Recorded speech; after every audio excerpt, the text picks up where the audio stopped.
Welcome back. Ever been late for an Uber only to get slapped with a nasty surcharge? The Justice Department is suing the ride-hailing company, alleging that it's not letting riders with disabilities, giving them enough time to enter the vehicle. And Yahoo Finance's legal correspondent, Alexis Keenan, is with us here with the details. Alexis, this seems patently unfair. Not surprised that this would be an issue, but how is Uber responding to this?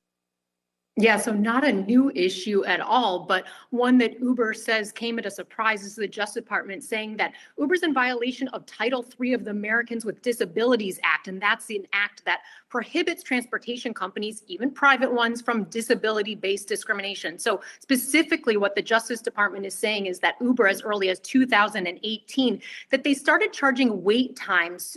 These are fees, wait times fees to disabled riders who took longer than what is an allotted 2 minutes of time to get in the vehicle once the driver arrives at the destination. Now, to add, the lawsuit claims that drivers had no say over the wait time clock or the associated fees here. Also, the lawsuit says that Uber denied refunds to some disabled riders when they asked for those refunds. Now, the Justice Department is seeking not only an injunction to stop this activity, they're also seeking money damages from Uber, as also damages for emotional distress, and also a civil penalty, they say. Now, for its part, you asked about what Uber is saying. They told Yahoo Finance that the company fundamentally disagrees that its policies are in violation of the ADA. They said wait time fees are never intended for riders who are ready at their designated pickup location, but need more time to get in the car. They said, we have been in active discussions with the DOJ about how to address any concerns or confusion before this surprising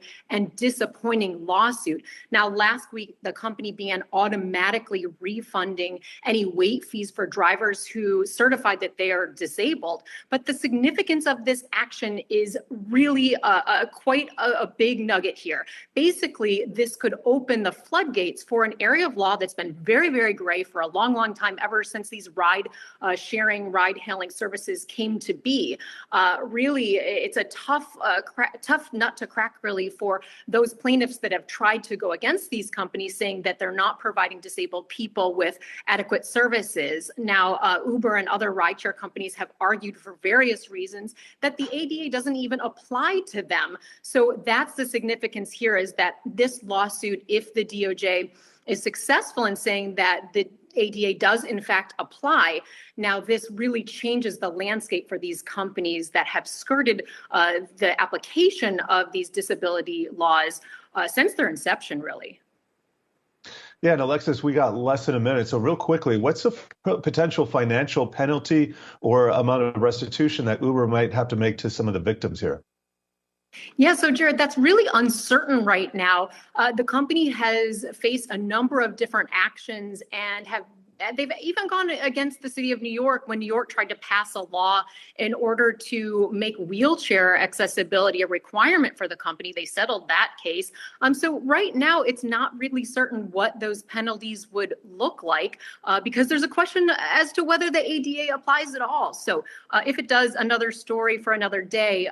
But this is a big deal for not only Uber, but for Lyft and other ride-hailing companies as well. Yeah, it certainly sounds that way, and we'll definitely have you update us with anything that comes further from that. Yahoo Finance's Alexis Keenan.